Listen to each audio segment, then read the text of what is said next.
When exactly you joined ISIS?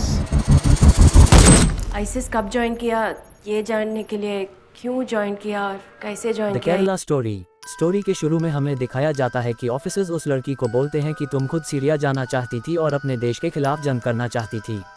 इसके जवाब में वो लड़की बोलती है कि इंडिया से निकली तो अपनी मर्जी से थी, पर ये सभी प्रोग्रामिंग के तहत हुआ है।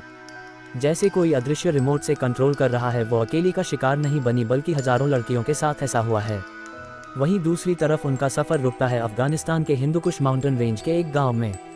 वहां पहुंच के वो दोनों किसी के घर में रुकते हैं और वह घर की औरतों से बात करके अपने घर को शिफ्ट करने लगती है।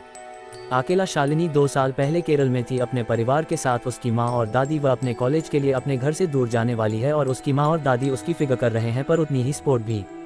फिर उनके कुछ छापी मोमेंट सजा सामने दिखाए जाते हैं। फाइनलिस्ट अपने कॉलेज पहुंचती है, जिसकी बाहरी दीवारों में एंटी इंडिया स्लोगन पेंटिंग्स बनी हुई थी। वो अपने रूममेट से मिलती है। पहली निर्मा जो कि एक क्रिश्चियन है, दूसरी गीतांजलि जो कि हिंदू है और तीसरी आसिफा जो कि एक मुस्लिम। ये सब मेरे कॉलेज प्रोग्राम मेंटेन करते हैं। जहां पर कोई अननोन पोर्शन आशिका को छोड़ बाकी तीनों की पिक्स ले रहा था और बाद में वो वही फोटोज किसी दूसरे आदमी को दिया। टाइम इंट्रो गेस्ट रूम में उसे ऑफिसर से पता चलता है कि शालिनी नाम की लड़की एक दृष्टि नहीं करती। उससे पूछा जाता है कि उसने आईसिस कब ज्वाइन की और बदले में वो बताती है कि उसने आईसिस क्यों और कैसे ज्वाइन किया, कैसे स्टूडेंट को सुसाइड बॉम्बर में बदला गया। उसने अपने आगे के सफ़र में कई चीज़ें देखी, सताए हुए बच्चे और औरतें, लोग जिन्हें टॉर्चर करके मार दिया गया था। वो फिर पहुंचते हैं आईसिस के हाइड आउट शाहबाद, जहां पर वह इशाक से बोलती है कि वह अपनी मां को कॉल करना चाहती है, पर वो मना कर देता है, ये कहकर कि उनका कॉल ट्रेस हो जाएगा। उनके साथ आए आदमी उनको वहीं छोड़कर चला जाता है। उन्हें गंदा कमरा मिलता है और साफ सफाई में लग जाते हैं। बाद में इशाक उसके साथ इंटीमेट होने की कोशिश करता है। शालिनी मना कर देती है क्योंकि वो प्रेग्नेंट हैं। वो उसे बोलती है कि इस्लाम ज़बरदस्ती अलाउड नहीं करता, पर वो नहीं मानता और ज़बरदस्ती उसके साथ इंटीमेट करता है। मुख्य कहानी वापस कॉलेज देश में जाती है, जहां पर चारों लोग डिनर के लिए बाहर जाने वाले हैं। आसिफा किसी से फ़ोन पर बात करती है और उन्हें अच्छे से बिहेव करने को बोलती है। फिर वो लड़कियों से कहती है कि उसे बीच पे किसी काम से जाना है और उसके नीचे बैठ कर रहे हैं, तो पहले बीच भी एंजॉय कर ले, फिर डिनर पर चलेंगे। आसिफा के कज़न सिस्टर जो कि MBBS कर रहा है और अब्दुल जो कि एक बिजनेसमैन है, रमीज बहुत अच्छे से बात करता है कि कैसे वह फॉरेन में जाते ज़्यादा पैसे कमाना चाहता है ताकि वह ज़्यादा से ज़्यादा लोगों की हेल्प कर सके, और यही बात शालिनी को बहुत इम्प्रेस करती है। वो सब बीच भी जाकर एंजॉय करते हैं। लड़कियां डिनर पर जाती है, पर लड़के बाद में आने का कहकर चले जाते हैं। डिनर करने से पहले आसपास नेमा प्रे करते हैं और डिस्कशन होता है, जिसमें आखिर में आसिफा बोलती है कि बिना प्रे करे खाना खाना पाप होता है, और तभी लड़के आ जाते हैं और वो सब डिनर एंजॉय करते हैं। छापे जाते वक्त उन चारों में हेडन और हेल्थ को लेकर के बातें होने लगती है। आसिफा बोलती है कि पाप करने वालों को दोजख की आग में जलना पड़ता है और वो आप इस धरती की आग से 70 गुना ज़्यादा गर्म होती है। उसके हिसाब से जो भी इस्लाम में बिलीव नहीं करता उसको दोजख की आग में जला दिया जाता है, और क्योंकि वो सब नॉन बिलीवर है तो अब अल्लाह ही उन्हें बचा सकता है। फिर ईद के टाइम पर वो सब आसिफा के घर पर जाते हैं, जहाँ पर आसिफा के घर वाले बहुत ही काइंड और हॉस्पिटल थे। वहाँ पर रमीज और शानी के बीच में नज़दीकियाँ बढ़ती और गीतांजलि और अब्दुल भी करीब आते हैं। कहानी अफगानिस्तान की तरफ आती है, जहाँ ईशाक ट्रेनिंग के लिए जाता है और शालिनी बुर्का पहन के घर से बाहर जाती है। रोड पर एक औरत को मरते हुए देखकर डर जाती है। उन लोगों ने उसे गोली मारी क्योंकि वह अकेली बाहर आई। फिर वो कुछ लोगों को इकट्ठा हुए देखती और वहाँ पर औरत का हाथ काटा जाता है और एक आदमी का सर ये देख के वो बेहोश हो जाता है। आरताबी और पता चलता है कि इस औरत और उसके पति को ये सज़ा मिली क्योंकि उस औरत ने लिपस्टिक लगाई और उसके पति ने उसे ऐसा करने दिया।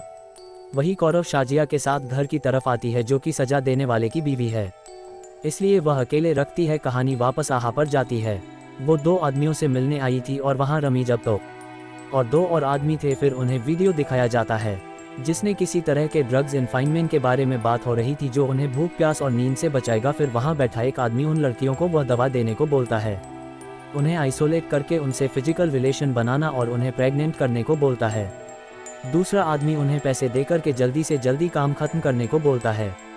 अगले दिन गीतांजलि, नीमा और शालीन मॉल में जाते हैं और उनके जाते ही आसिफा फ़ोन पर किसी को तैयार रहने को कहती है। मॉल में कुछ आदमी उन तीनों का पीछा करते हैं और एक आदमी गीतांजलि को गलत तरह से टच करता है, जिसकी वजह से उन सब में झगड़ा हो जाता है। वो सारे आदमी उन तीनों को मारते, सबके सामने उनके कपड़े फाड़ देते हैं, पर कोई भी उनकी हेल्प नहीं करता। आखिरी में बरखा पहने औरत उनको धरती है। जब वो सब अपने हॉस्टल में बैठी थी तब आसिफा बोलती है कि यह सब उनके साथ न होता अगर वह हिजाब पहनती। हिजाब पहनने वाली किसी भी लड़की के साथ ऐसा कुछ नहीं होता। वो बोलती है कि गॉड के बेटे को जब सूली पर लटकाया जा रहा था तो गॉड ने नहीं बचाया, तो ऐसा में तुम्हारी हेल्प कैसे करेगा। गीतांजलि और शालिनी रमेश के यहाँ जाते हैं जहाँ पर वो दोनों गुस्सा होने का नाटक करते हैं, और जब शालिनी बोलती है कि उन दोनों को नींद नहीं आती तो रमीज उन्हें दवा के नाम पर ड्रग्स दे रहता है। धीरे धीरे करके दोनों ही हिजाब पहनना शुरू कर देती है। जब दोनों अपने बॉयफ्रेंड से इंटीमेसी को लेकर बोलते हैं कि वह इस्लाम में शादी से पहले सही नहीं माना जाता तो रमीज उनको कन्विंस कर लेता है ये कहकर कि रिश्ता निभाना है तो कोई खराबी नहीं है। तो बाद में वो दोनों फिजिकल रिलेशनशिप भी शुरू कर देते हैं। एक दिन कौन कौन बड़े को लेकर डिस्कशन में शालिनी बोलती है कि भगवान निश्चित बड़े हैं, जिस पर आसिफा बोलती है कि वो भगवान जो अपनी वाइफ के मरने पर कॉमन मैन की तरह रोता है वह बड़ा कैसे हुआ। उसने भगवान राम को लेकर बोला कि वो अपनी वाइफ को हैरान होने से बचा नहीं पाए और उन्होंने बंदरों की मदद ली। भगवान कृष्ण तो हर लड़की के साथ रासलीला करते रहते हैं, तो कैसा कैरेक्टर है। और शालिनी गीतांजलि इसका कोई जवाब नहीं दे पाते। फिर आसिफा बोलती है कि वह उन दोनों को सही रास्ता दिखाएगी। कहानी अफगानिस्तान पहुंचती है जहां शालिनी को लेबर पेन होता है। वो हॉस्पिटल में अपने बच्चे को जन्म देती है। इशाक काबुल के लिए रवाना होने वाला है और वो भी साथ चलने को बोलती है, पर वो उसको बोलता है कि वह यहाँ से कभी नहीं निकल पाएगी और चला जाता है। शालिनी के बच्चे को बुखार आता है और घर में दवा नहीं की तो वो उसे लेकर शाजिया के पास मदद मांगी जाती है।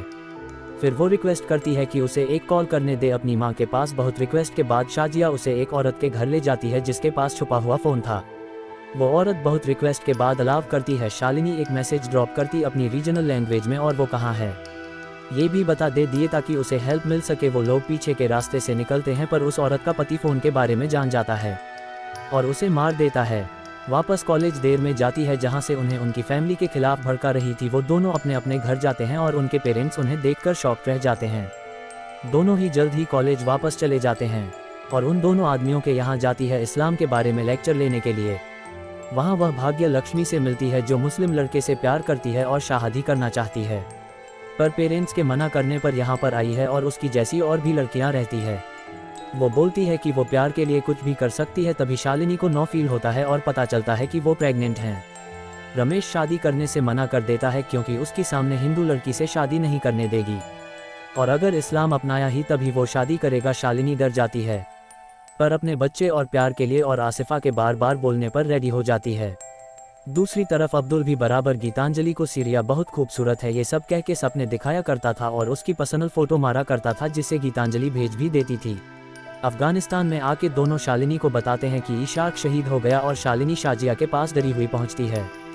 कॉलेज में गीतांजलि को पता चलता है कि उसके पिता को हार्ट अटैक आया है। जब उन्हें पता चला गीतांजलि कन्वर्ट कर चुकी है। रमीज भी शालिनी का फ़ोन नहीं उठा रहा था। गीतांजलि अपने पिता को देखने जाने से मना कर देती है क्योंकि वह काफिर हैं और अल्लाह को नहीं मानते। आसिफा उसे बताती है कि काफिर होने का गुनाह तब तक माफ़ नहीं होता जब तक तुम उन पर छूटती नहीं है, उन्हें पत्थर से नहीं मारती। दूसरी तरफ शालिनी भी बहुत परेशान थे क्योंकि वह रमेश से कांटेक्ट नहीं कर पा रही थी। आसिफा की बात मानकर हॉस्पिटल में अपने पिता पर थूक आती है और उसकी माँ ये देखकर रोने लगती हैं। अब्दुल थे अब गीतांजलि को पूरी तरह जाल में फंसाने का प्रेशर पड़ रहा था। अब्दुल गीतांजलि को कॉल करके सीरिया चलने को बोलता है ताकि वह इस्लाम का परचम साथ में बुलंद कर सके, पर गीतांजलि मना कर देती है। दोनों में बहस होती और अब्दुल गीतांजलि को बर्बाद कर देने की धमकी देता है और बदले में गीतांजलि उसकी इम्पोर्टेंस की बात लाती है और बोलती है कि उसे पहले रिलीज हो जाना चाहिए था, कि यह सब इन लोगों का एक साजिश है।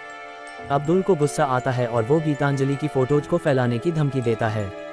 दूसरी तरफ शालिनी को बताता है कि रमीज अपने परिवार के साथ मालदीव भाग गया है और अगर उसे अपने बच्चे को जायज औलाद का दर्जा देना है तो इसाक नाम के आदमी से निकाह कर लें।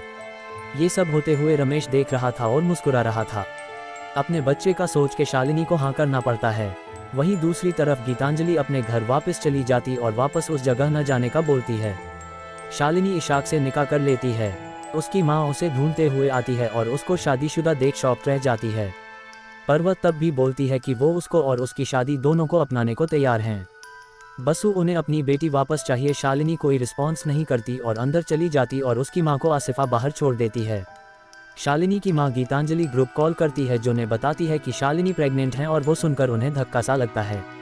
शाम को गीतांजलि फ़ोन में न्यूज़ देख रही थी जिसने किसी लड़की की प्राइवेट पिक्स उसके ट्विटर अकाउंट और सोशल मीडिया पर भेजी गई है और यह अपलोड पाकिस्तान, अफगानिस्तान और मलेशिया से हुए थे। ये फोटोज और वीडियोज गीतांजलि के ही थे। उसे जब रियलाइज होता है तो वह शॉक रह जाती है। उसके घर के फ़ोन बजने लगते हैं, वह अपने रूम में जाकर उसी बुर्के से फांसी लगा देती है। एशियन रूम में कहानी आगे बढ़ती है, जिसमें शालिनी बताती है कि उसकी और इसाक की स्पेशल क्लास ली जा रही थी। उनके साथ और भी कपल्स थे, पर सबको अलग अलग चीज़ें सिखाई जाती थी। गुण ड्रग्स के बारे में बताती हैं, जिनको खा कि कोई भी इंसान कुछ भी डेंजरस करने को तैयार हो जाता है। बिना डर के वो के लिए मशीन बन जाते हैं, उन्हें पासपोर्ट भी। ये सब बहुत आराम से मिल गया था। उन्हें बहुत पैसे भी मिले थे, जो डॉक्यूमेंट्स मिले थे उन्हें याद करना था। मैप्स को भी माँ से मिलने दिया, ये बोलते हुए कि कोलंबो हनीमून पर जा रही है, नहीं तो अचानक से गायब हुई तो माँ पुलिस में कंप्लेन कर देगी। कोलंबो में शालिनी को नीमा का कॉल आता है, जो से बताती है कि यह सब कुछ आसिफा रमीज मिलकर किया है। यही उन सब का धंधा है।